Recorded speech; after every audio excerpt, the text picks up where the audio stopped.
قرآن مجید فرقان حمید نے نبی کریم صلی اللہ علیہ وسلم کی امت کو بہترین امت قرار دیا۔ فرمایا میرے نبی کریم علیہ السلام کا کلمہ پڑھنے والوں کنتم خیر امتن، تم اپنے آپ کو کبھی بھی کمزور اور چھوٹا محسوس نہ کرنا، تم بہترین امت ہو۔ اخرجت للناس، تمہیں لوگوں کے بھلے کے لیے بنایا گیا، تم بہترین لوگ ہو۔ معیار کو پہچانو، وہ جو کہا گیا نا کہ من عرف نفسہ فقد عرف ربہ، جو یہ پہچان گیا نا کہ میرا مقام کیا ہے، میں کیا ہوں، وہ تو اپنے رب کو پہچان گیا۔ اگر انسان کو یہ پتہ چل جائے کہ میرا دراصل معیار کیا ہے تو پھر وہ کھانے میں بھی احتیاط کرتا ہے، بولنے میں بھی احتیاط کرتا ہے، پھر وہ سمجھتا ہے کہ میرا سٹیٹس ہے، مجھے اس کے مطابق چلنا چاہیے۔ جو آدمی سمجھتا ہے کہ میں کسی بڑے گھرانے سے ہوں تو وہ کبھی بھی چھوٹا جملہ نہیں بولتا، چھوٹی حرکت نہیں کرتا، چھوٹی بات نہیں کرتا۔ جو سمجھتا ہے کہ میں پڑھا لکھا ہوں تو وہ آدمی کبھی بھی معیار علم سے گری ہوئی گفتگو نہیں کرتا۔ جو شخص کہتا ہے کہ میں صاحب عقل و دانش ہوں تو کبھی بھی وہ بیوقوفوں اور احمقوں جیسا جملہ نہیں بولتا۔ تو اگر مومن کو سمجھ آ جائے کہ اللہ نے اسے مقام کیا عطا فرمایا ہے تو پھر یہ مومن ہو کے دائیں بائیں دیکھے، یہ ممکن نہیں ہے۔ قرآن مجید فرقان حمید نے کہا ان الذین آمنوا وعملوا الصالحات اولئک هم خیر البریہ، فرمایا بے شک جو ایمان لانے کے بعد اچھے عمل کریں وہ تو ساری مخلوق سے بہتر ہیں۔ مومن تیرا درجہ ہے، تجھے اللہ نے مخلوقات پر فضیلت عطا فرمائی، مخلوقات پر اللہ نے تجھے درجہ دیا ہے۔ تیرا ایک سٹیٹس ہونا چاہیے، تیرا ہر معاملے کے اندر ایک معیار ہونا چاہیے۔ تو سمجھ تو کیا ہے، تو عام اقوام کی طرح نہ بولے گا، نہ کھائے گا، نہ سوئے گا، نہ اٹھے گا، نہ پہنے گا، تیرا معیار ہے۔ آپ ذرا اس بات پر غور تو فرمائیں کہ میرے نبی کریم علیہ الصلاۃ والسلام بیت اللہ شریف کے سامنے کھڑے ہیں، بیت اللہ شریف کے، اللہ کے گھر کے سامنے کھڑے ہیں۔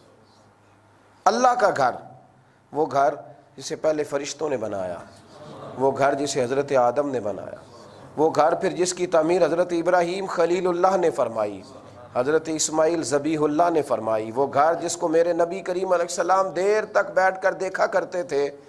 جملوں کی ترتیب دیکھیں اور ذرا تولیں اپنے آپ کو، اتنا بلند مقام بھی کسی کو ملتا ہے اور ابھی اس نے عمل کوئی نہیں کیا۔ ابھی نیک ہونا، نمازی ہونا، روزے دار ہونا، حاجی ہونا یہ الگ بات ہے، ابھی تو صرف اس نے میرے رسول کریم کا کلمہ پڑھا ہے، ابھی نسبت مصطفیٰ ملی ہے، ابھی کلمہ پڑھا ہے، حضور بیت اللہ شریف کے سامنے کھڑے ہیں اور کعبے کو دیکھ کر فرماتے ہیں کعبے تیری بڑی شان ہے، تیرا بڑا مقام ہے، پر بندہ مومن کی عزت اللہ کی نظر میں کعبے سے بھی زیادہ ہے۔ مومن اپنا مقام تو سمجھے، یہ کمزور بات کرے گا اگر اس کے پہلوؤں کے اندر کچھ کمزوری آئے گی، اگر اس کے لب و لہجے کے اندر کہیں کوئی ایسے معاملات ہوں گے کہ جو نہ قابل برداشت ہوں اور جن کا سٹیٹس اور معیار چھوٹا ہو تو اسے سمجھنا چاہیے۔ بھائی ایک نیک باپ جب اپنے بیٹے کو غلط جگہ پہ جاتے ہوئے دیکھتا ہے تو وہ ناپسند کرتا ہے کہ بیٹے تو اپنا معیار دیکھ، ہمارے خاندان کا طریقہ دیکھ، اپنے قبیلے کی بلندی دیکھ، اور تو کہاں گھوم رہا ہے۔ بندہ مومن یہ سمجھتا ہی نہیں کہ اگر اس کی زبان سے جھوٹ نکلے گا تو یہ اس کے معیار کے خلاف ہے، اگر یہ حرام کھائے گا تو اس کے مقام بلندے اور مرتبے کے خلاف ہے، اگر یہ بات اونچی کرے اور جب یہ بکنے لگے تو چند ٹکوں پر بکے گا تو یہ اس کا سٹیٹس نہیں، یہ اس کا معیار نہیں، اس کو دیکھنا چاہیے کہ یہ کیا ہے۔ اقبال کہنے لگے اے نوجوان مسلم کبھی یہ تدبر بھی کیا تو نے، وہ کون سا گردو ہے جس کا ہے تو ایک ٹوٹا ہوا تارا۔ اس نے کہا تجھے پتا ہے تیرا مقام کیا ہے، تجھے خبر ہے تو کیا ہے۔ بندہ مومن تو عام نہیں ہے، تو محمد عربی کا کلمہ پڑھنے والا ہے، تو رسول اللہ کا غلام ہے، تیرا ایک معیار زندگی ہونا چاہیے۔ تو چھوٹی بات کرتا ہے، کمزور بات کرتا ہے۔ میرے نبی کریم صلی اللہ تعالی علیہ وآلہ وسلم نے ارشاد فرمایا میرے مومن کو تو اللہ نے یہ مقام عطا فرمایا ہے، میرے مومن کو اللہ نے یہ درجہ دیا ہے کہ یہ بھی نیکی کا ارادہ کرتا ہے، رب اسے نیکی کا اجر عطا کر بھی دیتا ہے۔ اور محبوب کریم فرمانے لگے جب یہ نیکی کر لیتا ہے تو پھر اللہ فرشتوں سے فرماتا ہے اس نے کی ایک ہے، تم نے لکھنی 10 ہیں، اس لیے کہ یہ مصطفیٰ والا ہے، یہ محبوب والا ہے، یہ غلامی والا ہے، یہ کالی زلفوں والے محبوب کی غلامی اور گدائی کا دعویٰ کرنے والا ہے. اس کا ایک معیار ہے، ایک سٹیٹس ہے، ایک بلندی ہے. مومن کو یہ جاننا چاہیے کہ دیکھیں نا، مجھے کسی شخص نے کہہ دیا کہ آپ میرے گواہ ہیں، میری جماعت میں ہیں، تو اگر اس آدمی کا کچھ معیار ہے تو میں لوگوں کو بتاؤں گا کہ فلاں عالم نے، صوفی اور درویش نے مجھے کہا ہے کہ آپ میری جماعت کا حصہ. مجھے فلاں بلند پایا آدمی نے کہا ہے کہ میرا اور آپ کے کا کوئی رشتہ ہے، کوئی تعلق ہے. جو حدیث پاک بخاری مسلم سے پڑھنے لگا ہوں، ذرا غور فرمائیے. حضرت عمر فاروق رضی اللہ تعالیٰ عنہ فرماتے میں بھی کھڑا تھا، محبوب کریم علیہ السلام کی بارگاہ میں کچھ اور صحابہ بھی کھڑے تھے. ایک جنازہ گزرا، جنازہ اٹھانے والوں نے اٹھانے والے انتقال کرنے والے کی تعریف کی تو حضور نے فرمایا واجبات، اس پر واجب ہو گئی. تھوڑی دیر کے بعد پھر ایک جنازہ گزرا تو لوگوں نے کہا بڑا برا آدمی تھا، یہ جو انتقال کر گیا ہے یہ شریر تھا، یہ لوگوں کو تکلیف دیتا تھا، بد اخلاق تھا، بوجھ بنتا تھا لوگوں پر. حضور نے فرمایا واجب ہو گئی. جناب عمر فاروق رضی اللہ تعالیٰ عنہ عرض کرنے لگے یا رسول اللہ صلی اللہ علیہ وسلم، جو نیک تھا اس پر بھی واجب ہو گئی، جسے لوگوں نے برا کہا اس پر بھی واجب ہو گئی، جس کی تعریف کی گئی اس پر بھی واجب ہو گئی، جس کے بارے میں لوگوں نے جملے صحیح نہ کہے اس پر بھی واجب ہو گئی، تو کیا واجب ہو گئی؟ تو نبی کریم علیہ الصلوۃ والسلام نے فرمایا جسے تم لوگوں نے اچھا کہا اس کے لیے میں نے کہہ دیا کہ اس پر جنت واجب ہو گئی، اور جس کو جنازہ اٹھانے والوں نے برا کہا میں نے کہہ دیا کہ اس پر جہنم واجب ہو گئی. ایک جملہ کہا یہاں میرے نبی کریم علیہ الصلوۃ والسلام نے، ایک جملہ کہا، فرمایا انتم شہداء اللہ فی الارض، مومنو تم زمین پر اپنے رب کے گواہ ہو، تم اللہ کے گواہ ہو، اللہ کے گواہ. یار کمال بات ہے کہ میں اور آپ وہ لوگ ہیں کہ جن کی گواہیوں پر رب فیصلے فرماتا ہے، جن کی گواہیوں پر رب فیصلے فرماتا ہے. قرآن مجید کا دوسرا پارہ کھول کر کے دیکھیے گا، صبح قیامت اللہ نبی کریم علیہ السلام کی امت کی گواہیاں پچھلی امت کے حق میں قبول فرمائے گا. مومن ہو اور یہ اپنا معیار نہ جانے، اسے خبر ہی نہ ہو کہ میرا مقام کیا ہے. انتم شہداء اللہ فی الارض، فرمایا تم زمین پر اللہ کے گواہ ہو، تم گواہ ہو زمین پر اللہ کے. میرے رسول کریم صلی اللہ تعالی علیہ وآلہ وسلم نے ارشاد فرمایا میرے مومنوں تمہیں اللہ نے بڑی فضیلتیں دی ہیں، جمعے والا دن دیا ہے، اور اس دن میں ایک گھڑی دی ہے، اس گھڑی میں جو دعا بھی کرو گے رب قبول فرما لے گا. فرمایا میرے مومنوں اللہ نے تمہیں رمضان کا مہینہ دیا ہے، نفل نماز پڑھو گے تو اللہ فرض کے برابر ثواب عطا کرے گا، فرض ادا کرو گے تو اللہ 70 گنا اجر عطا کرے گا. اور محبوب فرمانے لگے اس میں پھر اللہ نے ایک لیلۃ القدر عطا فرمائی ہے، وہ رات ایک ہے پر لیلۃ القدر خیر من الف شہر، رات ایک ہے پر 1000 مہینے سے زیادہ فضیلت رکھتی ہے. یہ اعزازات ہیں، اس امت کے یہ درجے ہیں. اللہ نے انہیں عظمتیں عطا فرمائیں، انہیں اللہ نے بلندیاں عطا فرمائیں. ہم باتیں سنتے ہیں پر ان کے معیار تک نہیں جاتے. امام راضی نے لکھا ہے کہ امت مسلمہ وہ شان والی امت ہے جن کے تذکرے اللہ نے زبور اور تورات اور انجیل میں بھی بیان فرمائے. یعنی مصطفیٰ کریم کا صدقہ مصطفیٰ کے غلاموں کا ذکر بھی پرانی کتابوں میں آیا ہے. حضرت موسیٰ نے جب یہ تذکرے پڑھے تو عرض کرنے لگے اے اللہ یہ امت مجھے نہیں عطا کر دیتا. او مومن تیرا درجہ دیکھ، تیرا معیار دیکھ، تو دیکھ تیرے خریداروں میں نام کن کن کے شامل ہیں، تیرے خریداروں میں، تیرے چاہنے والوں میں نام کن کن کے شامل ہیں. موسیٰ کلیم عرض کرنے لگے، وہ موسیٰ کلیم جو رب سے باتیں کرے اور قرآن کے ہر پارے میں ان کا تذکرہ آئے. فرمایا اے اللہ یہ امت مجھے عطا کر دے.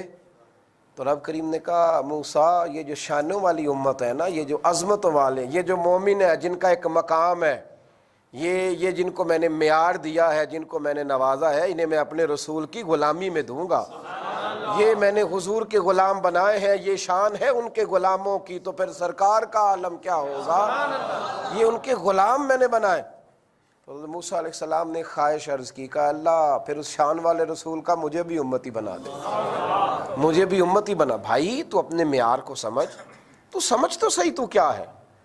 تو مطلب سمجھتا ہے کہ میرا مطمع نظر یہ ہے کہ روٹی کمانی ہے، بچے پالنے ہیں، بس یہ تھوڑی سی میری شہرت ہو جائے، یہ 4-5 لوگ مجھے جاننے لگے، یہ 5-10-15 جگہ پہ میری تصویر چھپنے لگے، یہ تیرا معیار ہے؟